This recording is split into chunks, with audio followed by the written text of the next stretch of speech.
ನಮಸ್ಕಾರ ವೀಕ್ಷಕರೇ, ಸಿನಿ ಜಗತ್ತು ಯೂಟ್ಯೂಬ್ ಚಾನೆಲ್ಗೆ ಸ್ವಾಗತ. ಈ ವರ್ಷ ಆಗಸ್ಟ್ 12ರಂದು ಭೀಮನ ಅಮಾವಾಸ್ಯೆ ಬಂದಿದೆ. ಭೀಮನ ಅಮಾವಾಸ್ಯೆ ಎಂದಾಕ್ಷಣ ನೆನಪಿಗೆ ಬರೋದು ಡಾಕ್ಟರ್ ರಾಜ್ಕುಮಾರ್ ಅವರ ಅಪಹರಣ.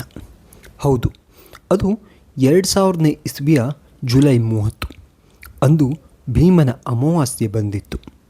ಕರ್ನಾಟಕದ ಪ್ರತಿಯೊಂದು ಮನೆಯಲ್ಲೂ ಪೂಜೆ ಪುನಸ್ಕಾರಗಳ ಸಂಭ್ರಮ.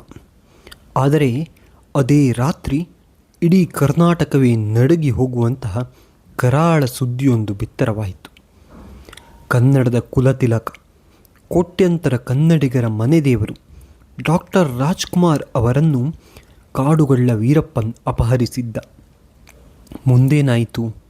108 ದಿನಗಳ ಕಾಲ ಕಾಡಿನಲ್ಲಿ ಅಣ್ಣಾವರು ಹೇಗಿದ್ದರು? ಈ ವಿಡಿಯೋದಲ್ಲಿ ಆ ಸಂಪೂರ್ಣ ಸತ್ಯವನ್ನು ತಿಳಿದುಕೊಳ್ಳೋಣ. ಆ ಕರಾಳ ರಾತ್ರಿ ಗಾಜನೂರಿನಲ್ಲಿ ನಡೆದಿದ್ದೇನು?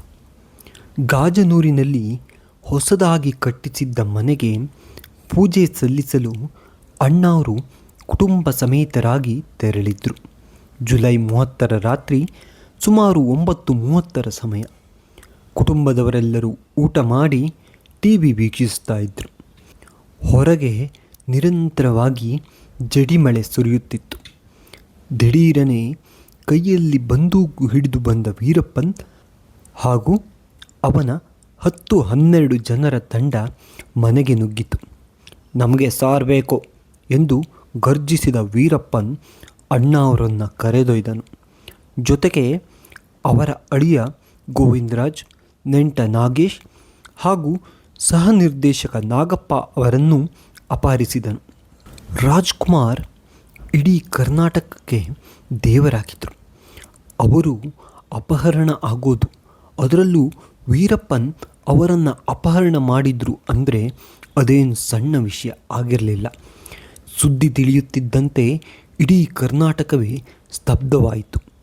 ಚಲನಚಿತ್ರ ಪ್ರದರ್ಶನಗಳು ನಿಂತವು. ರಸ್ತೆಗಳಲ್ಲಿ ಕಿಚ್ಚು ಹತ್ತಿಕೊಂಡಿತು. ಅಂದಿನ ಮುಖ್ಯಮಂತ್ರಿ SM ಕೃಷ್ಣ ಹಾಗೂ ತಮಿಳುನಾಡು ಸರ್ಕಾರಕ್ಕೆ ಇದು ದೊಡ್ಡ ಸವಾಲಾಗಿತ್ತು. ವೀರಪ್ಪನ್ ತನ್ನ ಬೇಡಿಕೆಗಳನ್ನು ಹೊಂದಿದ ಕ್ಯಾಸೆಟ್ ಒಂದನ್ನು ಕಳಿಸಿಕೊಟ್ಟಿದ್ದ. ಪರಿಸ್ಥಿತಿ ತಿಳಿಗೊಳಿಸಲು ಹಾಗೂ ಮಧ್ಯಸ್ಥಿಕೆ ವಹಿಸಲು ನಕೀರನ್ ಪತ್ರಿಕೆಯ ಸಂಪಾದಕ RR ಗೋಪಾಲ್ ಅವರನ್ನು ರಾಯಭಾರಿಯಾಗಿ ದಟ್ಟ ಅಡವಿಗೆ ಕಳುಹಿಸಲಾಯಿತು. 108 ದಿನಗಳ ಕಾಡಿನ ಜೀವನ, ಅಣ್ಣಾವರ ಶಾಂತತೆ ಹಾಗೂ ಸರಳತೆ. ಒಂದೆಡೆ ರಾಜ್ಯದಲ್ಲಿ ಆತಂಕ, ಮತ್ತೊಂದೆಡೆ ದಟ್ಟ ಕಾಡಿನಲ್ಲಿ ಅಣ್ಣಾವರು ತಮ್ಮ ಸಹಜ ಸರಳತೆಯಿಂದ ವೀರಪ್ಪನ್ ಮತ್ತು ಅವನ ಪಡೆಗೆ ಅಚ್ಚರಿ ಮೂಡಿಸಿದ್ದರು. ಅಷ್ಟೊಂದು ಕಷ್ಟದ ಪರಿಸ್ಥಿತಿಯಲ್ಲೂ ಡಾಕ್ಟರ್ ರಾಜ್ಕುಮಾರ್ ಅವರು ದಿನವೂ ಯೋಗ ಮಾಡುತ್ತಿದ್ದರು. ಕಾಡಿನಲ್ಲಿ ಸಿಗುತ್ತಿದ್ದ ಸರಳ ಆಹಾರವನ್ನೇ ಸೇವಿಸುತ್ತಿದ್ದರು. ವೀರಪ್ಪನ್ನಲ್ಲಿದ್ದ ಕೋಪ, ಉದ್ವೇಗವನ್ನು ಅಣ್ಣಾವರು ತಮ್ಮ ಪ್ರೀತಿ, ಶಾಂತ ಸ್ವಭಾವ ಮತ್ತು ಮಾತಿನಿಂದ ತಣ್ಣಗೆ ಮಾಡಿದರು. ಸ್ವತಃ ವೀರಪ್ಪನ್ ಕೂಡ ಅಣ್ಣಾವರ ಭಕ್ತಿಗೆ ಮತ್ತು ವ್ಯಕ್ತಿತ್ವಕ್ಕೆ ತಲೆಬಾಗಿದ್ದ ಅಂದರೆ ನೀವು ನಂಬಲೇಬೇಕು. ಬಿಡುಗಡೆ ಹಾಗೂ ಕನ್ನಡಿಗರ ಸಂಭ್ರಮ.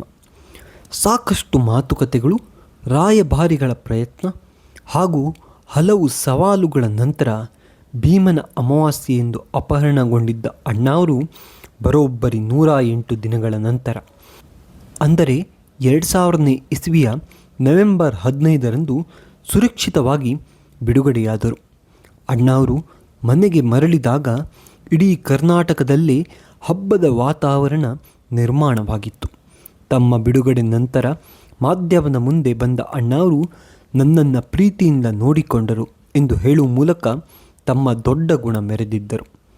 ಕಷ್ಟದ ದಿನಗಳಲ್ಲೂ ಶಾಂತತೆ ಮತ್ತು ಆತ್ಮವಿಶ್ವಾಸ ಕಳೆದುಕೊಳ್ಳದ ಡಾಕ್ಟರ್ ರಾಜ್ಕುಮಾರ್ ಅವರ ಈ 108 ದಿನಗಳ ಕತೆ ಎಂದಿಗೂ ಇತಿಹಾಸದಲ್ಲಿ ಉಳಿಯುವಂಥದ್ದು.